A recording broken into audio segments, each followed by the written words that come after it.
because I already had a sister here who was attending the university at that time, and I think she was somewhere in her second year, and it wouldn't have been easier than it was. Hi everyone, welcome back to another edition of Moments with Lulu. If you are new to my channel, please make sure you're subscribed so you're getting notifications whenever I put up a new video. If you're a returning subscriber, thank you so much for always coming back to watch my videos, for it does support my channel a lot. Thank you so much. So in today's video, I'm going to be talking about how I got admitted into nursing, the visa process, the wait times, and the requirements. So what was required of me? What did I have to provide to the institution in order to be admitted? So without further ado, let's get right into this video. First of all, I went to a boarding school in Nigeria, so that's secondary school for 6 years. And for those of you who don't know what a boarding school means, that just means that you live in the school. So after every term, you get like a little break, and then in the summer, you get about 2 months break. In my last year of high school, so which is SS3, Senior Secondary School 3, which is equivalent to grade 12 here in Western society or anywhere else that uses the grade 1, grade 2, grade 3. But back home, we use GS1, GS2, SS1, SS2, SS3, and SS3 is equivalent to grade 12 here. And that was my last class of high school. And yes, so before I went back to school for my very last academic session, so before I went back to school for SS3 in the summer of 2015, my dad and I applied to the university to get into the nursing program. So I applied somewhere around July, August, and we submitted the application. Mind you, we went for early admission, and I went back to school around the 1st or 2nd week of September, and then came back December. So I was in school, I was out of home for like 3 months approximately, and came back for the Christmas holiday. So around the 2nd week of December, that was when we heard that I got an admission to the university for nursing. And this was still the first term of my last year of secondary school, high school basically. And I had 2 more terms to go, so I had to go back to school from January to July to complete it, and also take my WAEC. So WAEC was like the final thing that was required from the school in order to finalize my admission. But I still knew I was going to get it either ways because I was already scheduled to write WAEC. So I went back to school, did my WAEC, gave my university my transcript, and the admission process was all finalized. The requirements for my admission included IELTS. So for those of you who don't know what IELTS means, it's basically like English as a second language test that most people have to do before like going abroad to study. Like some countries do ask for that, and Canada is one of those countries. So I had to do that in my last year of high school, the first semester before I got early admission. So I had to do that. I had to provide an IELTS. I had to provide my transcript from my junior secondary school 1 to my senior secondary school. So for the 6 years of my secondary education, I had to provide a transcript. And then I had to provide my WAEC results, which I did provide sometime in July, August of 2016, just to finalize the whole process because I already got my admission. And then we started applying for visa sometime between July. So we applied in July, and end of July, it was a late process anyways, but it took exactly 7 weeks for me to get my visa.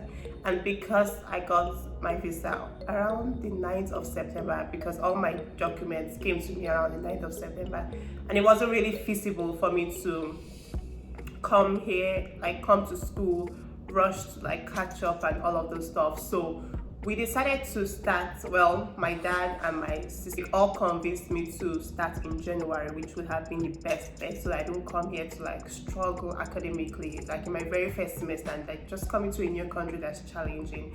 And yeah, I listened to them, I listened to their advice, and listened to my faculty as well, because as of then, they also told me that I could take the whole of 2016 off. So basically, I could defer my admission up until January of 2017 and start with my electives, and then start the actual nursing class in September of 2017. And the reason I couldn't start nursing courses in January of 2017 was because for my university, they offer like their nursing course once in a year. So for example, nursing anatomy and physiology, that's only offered in the fall, and there was no opportunities for having those things in the winter. So basically, if you missed it for this particular winter or this for the fall, you have to wait to the next fall in order to qualify to take that course again. So yeah, that's how most nursing courses were. And again, if you're familiar with most educational or course requirements, they are prerequisites. So you have to do this and do this. So prerequisites and co-requisites, you have to do this before transferring to the next semester or to the next course, and that was what was required of me. So yeah, long story short, I started nursing school in September of 2017, whereas I was supposed to start in September of 2016. So what I did during this time was just do my electives, because electives were also part of the nursing curriculum that everyone had to do regardless. So instead of doing electives in first year of nursing, second year of nursing, third year of nursing, because almost every year before your fourth year of nursing, you have to complete 5 electives as a day. So I was advised to just take all my electives in the very first semester, so the winter semester, which was exactly what I did, and started nursing school in September of 2017. Yeah, and this process was really, it didn't stress me out. Like I appreciate that I listened to this advice, because I feel like, you know, when I look back at it, I'm like, what if I came and I rushed everything just to, you know, go fast? Because I should have graduated this year, 2020, so this June of 2020, but because of the unforeseen circumstance, I couldn't. Because my dad is someone that's all about education as well, so he's a well-informed person, that's what I'll say. So his only option then was the U of A, so the University of Alberta, where I'm currently attending school. I didn't apply to any other universities, and there was no other university on my father's mind. Well, there was none on my mind either, because it was already predetermined that I was going to go join my sister since she was already here, and good to have company. Personally, I don't see the benefit of having an agent when you apply to go to school. When you do it yourself, you're able to understand better, you're able to maintain communication. If you don't know how to find information, there's someone who can help you, there's someone who you can contact. So basically, there's always an email, there's always a phone number, there's always a contact information on any kind of website, that if you're really struggling with, be it application process or trying to understand whatever the website is talking about, there's always someone you can email there. And mostly in all of these school, university applications, they always have a phone number, they always have an email. Like email, I would say, like, is the best bet. For me, I find that to be the best mode of communication, because I don't know, I just think it's quicker. People reply to me faster. Well, it depends, but that's what I feel personally about emails.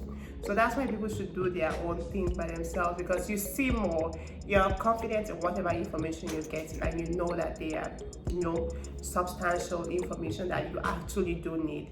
So for my visa process, I'm going to talk about some things that were required of me. So they actually asked for proof of funding. So they ask your parents to provide that, which they will use to support you for the 4 years of your schooling, or however long you intend to stay in school for. They ask you for that, and you should be able to provide that. I see the importance of why they ask for that now, because today, if I'm applying for any kind of bursary to my school, they have to know, like, they want to know why, like, how were you able to prove that you're able to sponsor your child? What did you use to satisfy your coming to this place for 4 years? So they always want to know that information, which it's something very important for the visa process as well. So if you have any questions regarding the process, maybe you think I didn't explain something really clear in this video, feel free to leave your questions in the comment section, and I'll be happy to go through all of them and answer as best as I can. But yeah, the process for me, like personally, I'll say that the process of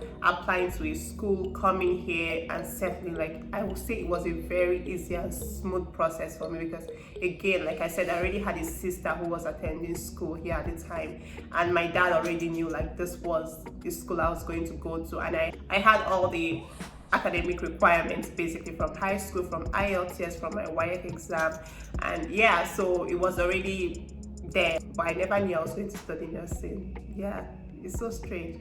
But anyways, that's gonna be a story for another day, because like I said in one of my videos, nursing was not what I wanted to do, but that's where I am today. But it's okay. I really love it. I enjoy it.